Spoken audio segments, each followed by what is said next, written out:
IPL 2024 ఓ రేంజ్లో మొదలైంది.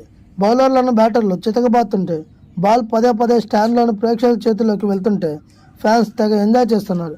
కానీ ఈ వీరబాదుడు తట్టుకునే బాల్స్ ఎక్కడ తయారవుతాయో తెలుసా?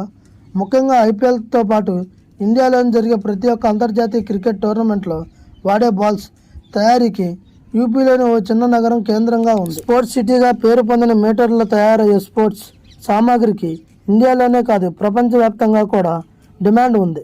ఇక బీసీసీ, ఐసీసీ కూడా అధికారికంగా ఇండియాలో తయారు చేసే క్రికెట్ బాల్స్కు ఆమోదం తెలిపాయి. అందుకే మొదటి నుంచి ఇండియా ఈఎన్జీ బాల్ని వాడుతున్నారు. ఆస్ట్రేలియా అయితే కోకో బుర్రా, ఇంగ్లాండ్ అయితే డ్యూక్ బాల్స్ను వాడుతున్నారు. ఐపీఎల్లో వాడుతున్న వైట్ బాల్స్ కూడా మీటర్లోనే తయారవుతున్నాయి. నిజానికి ఈ క్రికెట్ బాల్స్లోనూ వివిధ క్వాలిటీలు ఉంటాయి. టెస్ట్ క్రికెట్లో వాడే రెడ్ బాల్ అన్నిటికంటే నాణ్యమైనది.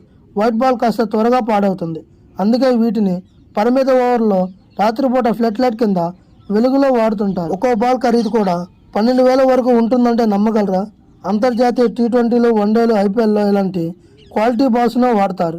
అందుకే మీటర్ నగరంలోనే ఒక క్రికెట్ బాల్ ఏడాదికి టర్నోవర్ 500 కోట్ల పైగా ఉంటుంది. ఈ విషయం కనుక మీలో ఎంతమందికి తెలుసు నాకైతే కింద కామెంట్ బాక్స్లో తెలియజేయండి.